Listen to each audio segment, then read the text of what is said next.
Good morning. 2 simple strategies that you can use today, even on final day, to ditch the all or nothing good, bad food mindset. So I'm bringing this up because I spoke yesterday a little bit about why you don't need a diet. And it's actually the topic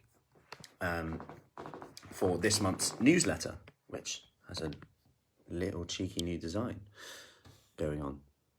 Anyway, so why you don't need a diet. And I just want to share 2 of the strategies that I'm talking about here. And one of which you really have to understand where you are on your journey in your relationship with food as to which route to go. And I say this because one of them might not suit you and the other one might suit you. And the other one you might look at and go, why would you do that? And the other one you might go, yeah, that's more for me. And it's an important point because in nutrition, there's never one set way of doing it. And that's why it's a really crazy thing when you hear people talking about nutrition from a point of view of what they've done. Because if it's just what you've done, it doesn't mean it's going to work for someone else and vice versa. And the problem is with everything in social media, is you can almost create an argument based on your own opinion and put it on someone else and get rid of all the science and facts because of your opinion. There's a saying, you're entitled to your own opinion, but not your own facts. That's the one.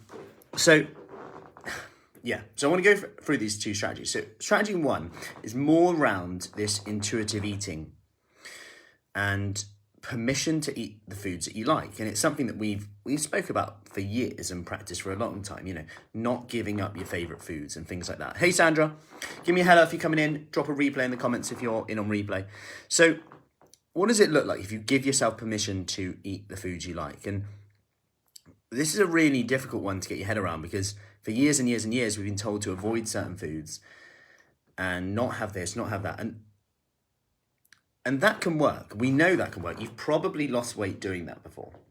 But the problem is if you're looking for something again, it probably means it only worked for a certain period of time, which is also okay because despite diets being horrendous in terms of long term a lot of the time, there's still a lot of research to suggest that even short-term bouts of fat loss are still beneficial long-term, providing you don't gain more in the long term, as in gain more than what you lost.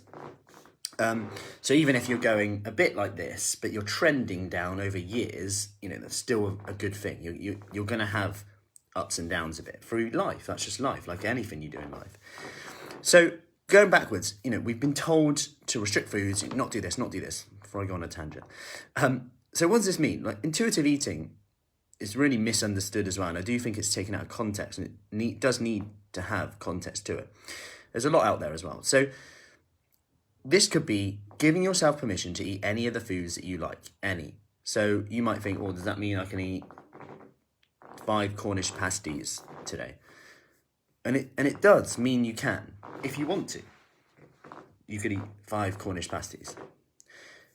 But the key thing here is that you ask yourself, do you feel better or worse from eating these 5 Cornish pasties? Better. Great. Cool. That's absolutely fine. What's your goal at the moment? My goal is this, and this. Okay. Will that take you close to your goal or further away? Probably further away. Okay. Are you happy with that? Well, no, I'm not really. Okay. You've got a choice. You can have it if you want. And don't feel guilty for having it because you're making the choice here. And the important thing is any choice is okay. Because one choice doesn't dictate your self-worth, where you are from years to come, how good a parent you are, how good you are a wife, husband, whatever. It's just one choice that you've made at that time, which is the choice you wanted to make at that time. And my point here is now we can start to manage different situations.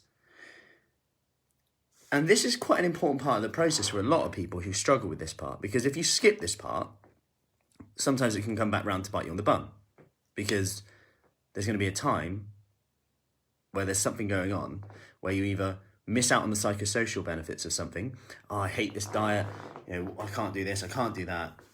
Sod it. Or you go, you know what? I love the way I eat. It makes me feel better. Because if someone says to me, oh, you can never eat 5 pasties again, I'm at the point now where I'd kind of go, well, I'm not really bothered because I feel so good not eating 5 pasties.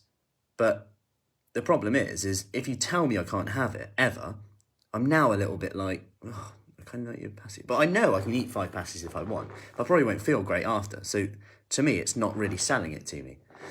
So let's take this one step further now.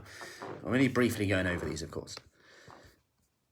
The next step, and this is for people who maybe need a bit more validation around this, and this is getting the facts around the food. And this is actually, even for 1 week, I recommend this to people to do for 1 week. If you're struggling with this in this area and you've done that already, I would do that first. Notice how you feel. Is to actually just track your calories for a day or a week. And I'm going to say a day or a week because, yes, it's boring. But hear me out on this. Do this for a week and see how you feel. See how you do. Do you have any surprises? Any changes that you feel you can make from this? Anything that you thought was quote unquote healthy or thought that was bad, which isn't as bad as you thought it was, because it works both ways. And it's about educating ourselves on, okay, actually I can have that and be okay with that. And you could then adapt it for social events or European finals where there might be some social events going on. Morning, Joss. For example, if you're aiming to eat 1,500 calories a day, for argument's sake, you could eat around 1,300 Monday to Friday, giving you an extra 1,000 calories for the social event of the weekend because you've saved 200 through the week, where maybe you're busier, maybe you're at work more, maybe you can increase your protein, you're in more control of the foods that you eat, and at the weekend maybe you have more social events, people coming round, then you adapt it from there.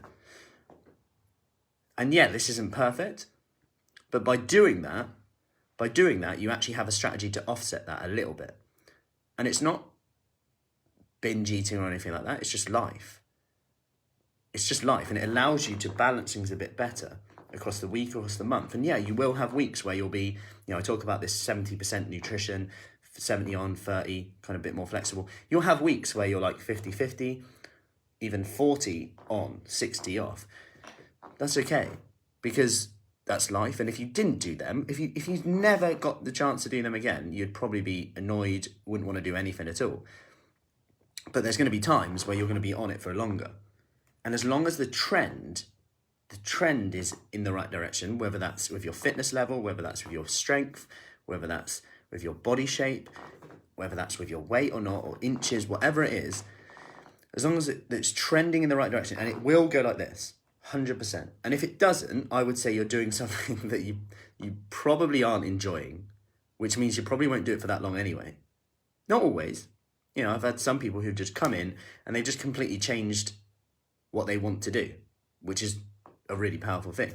They've changed, and it's partly questioning that first strategy I went through. Noticing no judgment, no guilt, just looking at, okay, do I feel better or worse when I eat these foods? Actually, I want to feel better. How do you want to feel? Better or worse? Okay, make the choice you want to make. So anyway, I hope that helps. Any questions, just let me know. Busy day today ahead of the final. Got some exciting news coming, but I can't share it yet as we have no date yet. So any questions, let me know, and I'll see you soon. Take care.